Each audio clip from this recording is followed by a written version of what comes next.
Hello दोस्तों, कैसे हो आप सब। आज के हमारे खाने का नाम है ग्राहक। सुनो, ये आदमी इतनी देर से क्यों बैठा है।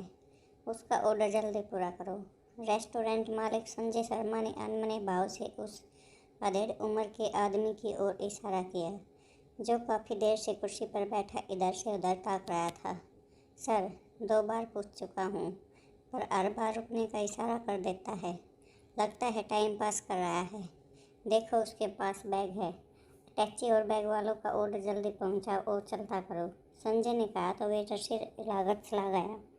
स्टेशन रोड पर रेस्टोरेंट होने के कारण अक्सर ऐसे ग्राहक आ जाते हैं जो यात्री होते हैं। समय व्यतीत करने के लिए एक कप चाय के सारे लंबा समय बिता देते हैं। यह भी वैसा ही ग्राहक लगता था, जो कभी मेनू कार्ड खंगालता तो कभी पास खड़े वेटर से कुछ पूछता। ऐसे लोगों से निपटना काम पर आए उस नए वेटर के लिए मुश्किल लग रहा था। संजय स्वयं ही उस ग्राहक की टेबल की ओर बढ़े और सभ्यता से पूछा, क्या चाहिए सर। जी, लस्सी पीनी थी, पर इसमें वो नहीं है जो मुझे चाहिए। ग्राहक ने मेनू कार्ड उठाकर कहा, मैंगो लस्सी, चॉकलेट लस्सी, पान लस्सी, स्ट्रॉबेरी लस्सी और वेनिला लस्सी।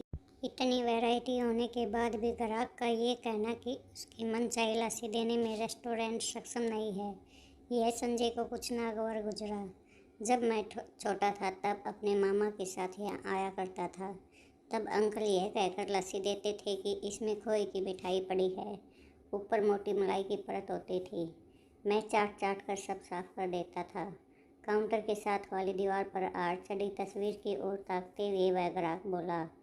रेस्टोरेंट के पुराने मालिक यानी अपने पिता की तस्वीर को ग्राहक द्वारा भावपूर्ण अंदाज में निहारते हुए संजय के चेहरे के भाव बदल गए और वह भाव को उठा। पास खड़े वेटर को जाने का इशारा करते हुए वह ग्राहक के साथ वाली कुर्सी पर बैठता हुआ बोला, पापा के जाने के बाद काफ़ी कुछ बदल गया, ये रेस्टोरेंट भी और आपकी खोए वाली लस्सी भी। जी, बदलाव तो अंकल के समय से ही आ गया था। जब बहुत छोटा था तब रेडीनुमा दुकान थी, शायद तख्त हुआ करता था जिस पर बैठकर मथाने से लस्सी बिलोई जाती थी। फिर 12-14 साल की उम्र हुई तब कुर्सी मेज जुट गई, 3 शेड पकड़कर बाकायदा दुकान हो गई। लस्सी भी मिक्सी से बनाई जाने लगी थी, पर स्वाद नहीं बदला लस्सी का। अतीत में डूब चले उस ग्राहक को देखकर संजय गला खखार कर बोला, आप कुछ देर बैठिए, अभी घर से आपकी खोए वाली लस्सी बनवा कर मंगवाता हूँ। वैसा स्वाद तो शायद नहीं मिले, पर फिर भी। अरे नहीं, इतनी तकलीफ भी नहीं दूंगा। वह संकोच से भर उठा।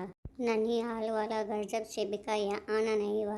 आज 40 बाद आना हुआ तो मन किया सहला जाऊँ अतीत के ओ पल जो समय की धारा में कहीं पीछे छूट गई। बीता समय वापस नहीं आता तो बीता स्वाद आज मैं क्यों खोजूं। वह ऐसा और हाथ जोड़कर बोला, आप पान वाली लस्सी मंगवा दी। अरे पर आप, ग्राहक ने संजय की बात आधे में ही काट दी। खोए वाली मलाईदार लस्सी पीने आया था, हो सकता है वैसे ही आपके घर से बन कर भी आ जाए, पर डरता हूँ कि कहीं तब भी एतराफ़ रहेगा तो रहने दीजिए। वह स्वाद समझती भी। उसकी दुविधा समझ संजय मुस्कुरा पड़ा। वह ग्राहक देर तक पान वाली लस्सी का लुत्फ उठाता रहा और संजय उसकी मौजूदगी का। चलते समय उस ग्राहक ने पेमेंट के लिए अपना मोबाइल निकाला तो संजय ने कहा, रहने दीजिए, पर तब तक उसने मुस्कुराते हुए मोबाइल गूगल ऐप से सामने रखे क्यूआर कोड को स्कैन करके पेमेंट कर दिया। फिर एक बार दीवार पर लगी आड़ चढ़ी तस्वीर पर भावभीनी दृष्टि डालकर चला गया। संजय को ऐसा लगा मानो वह ग्राहक अपना अतीत जी कर नहीं गया, अपितु उसे उसकी जड़ों से जोड़ गया हो।